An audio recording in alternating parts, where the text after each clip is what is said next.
100% eco friendly ગણેશજીની મૂર્તિની સ્થાપના કરવામાં આવી છે। વૃક્ષની છાલમાંથી બનાવેલા ગણેશજીનું કુદરતી વાતાવરણમાં સ્થાપન કરવામાં આવ્યું છે। કુદરતી વાતાવરણમાં ઝાડની ડાળીઓનો ઉપયોગ કરાયો છે, જેથી આ મૂર્તિ સુરતમાં આકર્ષણનું કેન્દ્ર બની છે।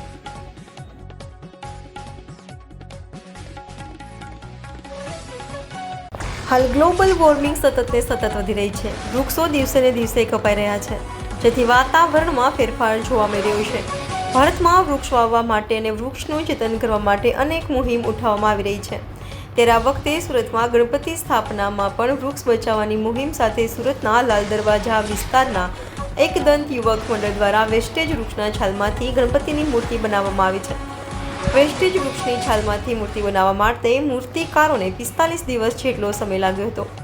આ મૂર્તિની ઊંચાઈ 11 ફૂટ છે, જેની અંદર 200 કિલો ઘાસ અને 300 કિલો માટી સાથે 70 થી 80 જેટલી લાકડાની છાલોથી આ મૂર્તિની અંદર ઇકો ફ્રેન્ડલી વોટર કલરનો ઉપયોગ કરવામાં આવ્યો છે।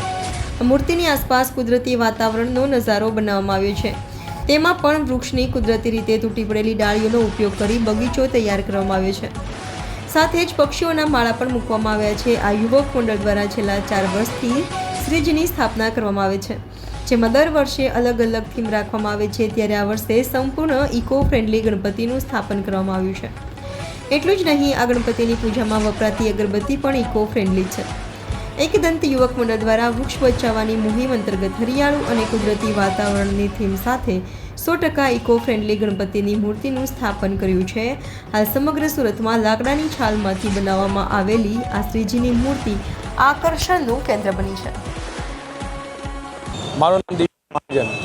અમે આ મૂર્તિનું આયોજન એક વેસ્ટેજ લાકડું હોય એના વેસ્ટેજ છાલમાંથી આનું અમે આયોજન કરવામાં આવેલું છે, અને આના દ્વારા અમે લોકોને સેવ ટ્રી, સેવ વોટર અને સેવ પર્યાવરણનો મેસેજ આપવા માંગીએ છીએ। તે લાલ દરવાજા ખાતે અમે આ મૂર્તિની સ્થાપના કરેલી છે, અને આને 10 દિવસ માટે મંડપમાં અમે શ્રી દર્શન માટે બિરાજમાન રાખવાના છે। ક્યાંથી વિચાર આવ્યો આ વેસ્ટેજ એક લાકડામાંથી આખો આયોજન?